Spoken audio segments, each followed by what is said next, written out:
बिस्मिल्लाहिर्रहमानिर्रहीम। Dear student, अस्सलाम वालेकुम। स्टूडेंट, एक्सरसाइज 1.6 बच्चों की तरफ से कुछ दिनों से मुझे कहा जा रहा था कि सर प्लीज़ एक्सरसाइज 1.6 के दोनों मेथड एक दफ़ा दोबारा रिपीट कर दें। तो इसलिए एक्सरसाइज 1.6 पे मैं दोबारा एक वीडियो बना रहा हूँ जिसमें दो क्वेश्चन सॉल्व करेंगे दोनों डिफरेंट मेथड से। तो चले, हमारे पास एक क्वेश्चन है, तो उस क्वेश्चन को हम लोग सॉल्व करते हैं first of all Cramer rule से। तो देखते हैं, स्टार्ट करते हैं हम लोग। हमारे पास दो लीनियर इक्वेशंस है, दो लीनियर इक्वेशंस को हमने सॉल्व करना है क्रैमर रूल से। तो लीनियर इक्वेशंस को हम लोग पहले लिखेंगे 2x - 2y = 4। वर्टिकली फॉर्म में लिख लें इसे।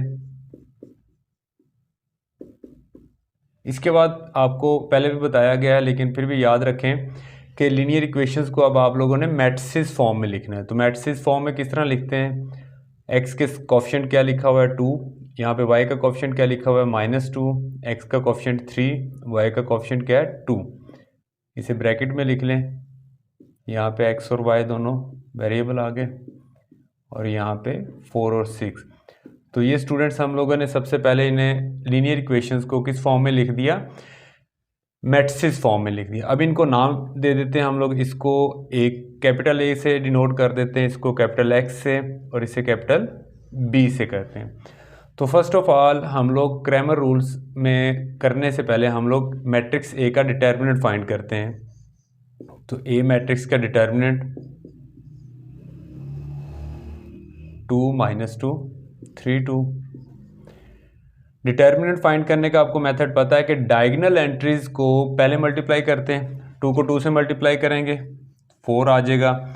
ये माइनस जो है ये फॉर्मूले का आता है। 3 को -2 से मल्टीप्लाई करेंगे, नॉन डायगोनल एंट्रीज को बाद में मल्टीप्लाई करना। तो क्या आंसर आएगा? -6।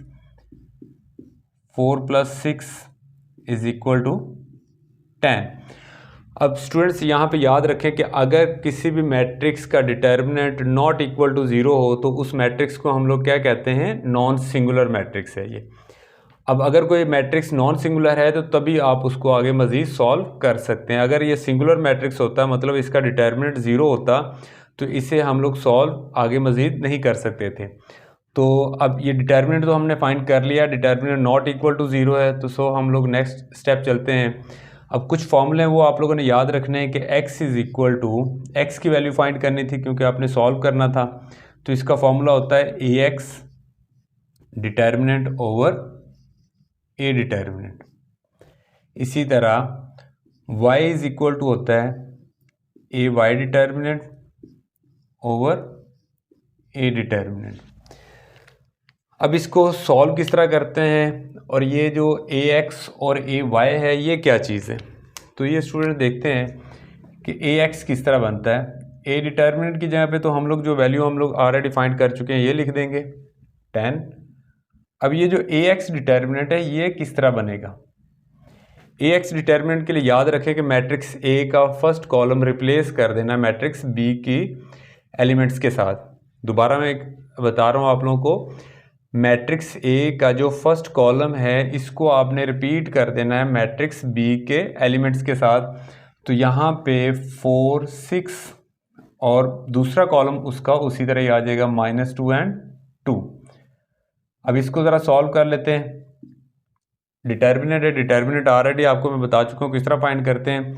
डायगोनल एंट्रीज को पहले मल्टीप्लाई करें, 8 आ जाएगा, माइनस फॉर्मूले का है। 6 को -2 से मल्टीप्लाई करेंगे तो -12 डिवाइड बाई 10।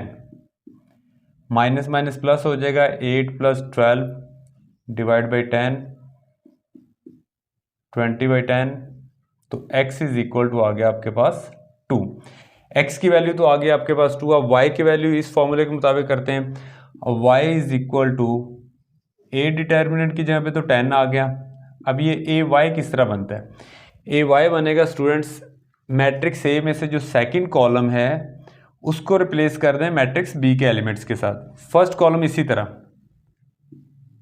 2 3 और सेकंड कॉलम की जगह पे आप रिप्लेस कर देंगे B के एलिमेंट्स को 4 और 6। अब ज़रा इसको डिटर्मिनेंट फाइंड करते हैं। 2 को 6 से मल्टीप्लाई करेंगे तो कितना आएगा 12, -3 को 4 से मल्टीप्लाई करेंगे तो कितना आएगा 12 डिवाइड बाई 10।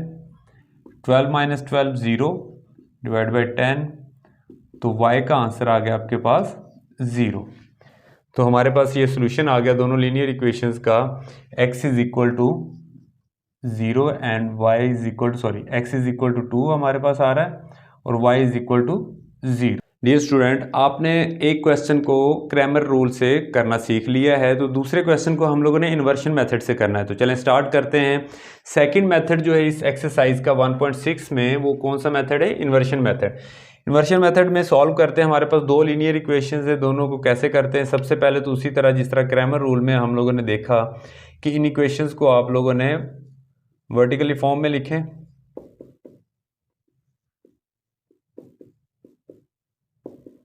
अब सेकंड स्टेप में हम लोगों ने क्या किया था, उसमें इसको मैट्रिक्स फॉर्म में लिखना है।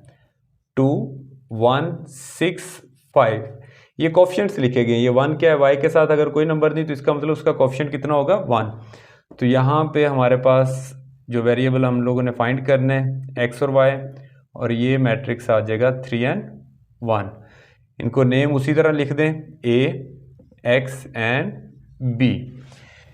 अब a का आपने सबसे पहले डिटर्मिनेंट फाइंड करना है,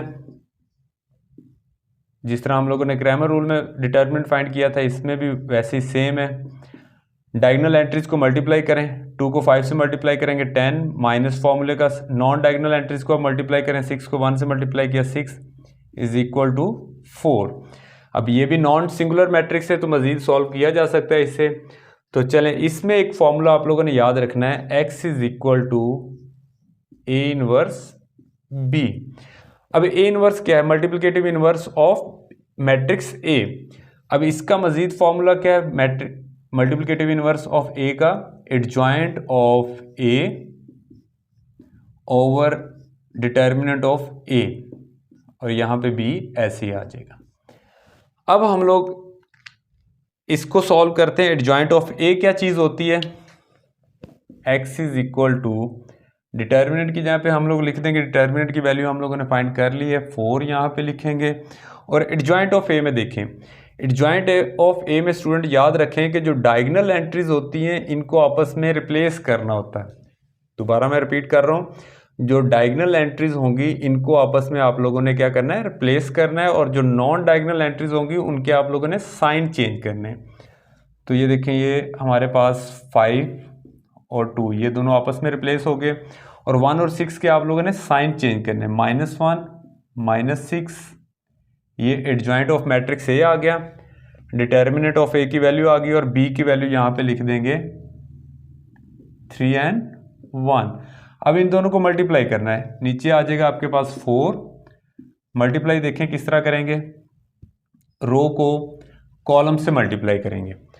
तो 5 को 3 से मल्टीप्लाई करेंगे, हमारे पास आंसर कितना आ गया? 15। -1 को 1 से मल्टीप्लाई करेंगे तो -1। यहाँ पे स्टूडेंट मिस्टेक क्या करते हैं कि ये -1 को सेपरेट कर देते हैं। तो याद रखें कि जब आप किसी रो को कॉलम से मल्टीप्लाई करते हैं तो वो सारे के सारे एक ही नंबर होता है, उसको कंबाइन लिखना होता है आपने। 5 को 3 से मल्टीप्लाई किया 15, -1 को 1 से मल्टीप्लाई किया तो ये -1 एक साथ ही आएगा।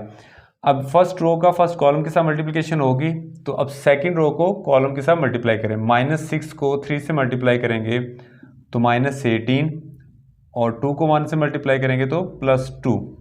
इसको ज़रा हम लोग यहाँ पे लिख लेते हैं। अगेन इसमें सिंप्लीफिकेशन करते हैं। देखें जी, 4 15 में से -4 करेंगे तो कितना आंसर आ जाएगा? 14। 2 में से -18 करेंगे तो -16, और ये x, और x किसके इक्वल था? ये x और y के इक्वल था। अब यहाँ पे लिखें x and y is equal to 14 को भी 4 पे डिवाइड करें और -16 को भी 4 पे डिवाइड करें, तो ये दोनों का आंसर आ जाएगा x इज इक्वल टू, यहाँ से इसको कटिंग अगर करते हैं तो 7/2, और y का आंसर अगर इनको दोनों को कटिंग करते हैं तो क्या आ जाएगा? -4।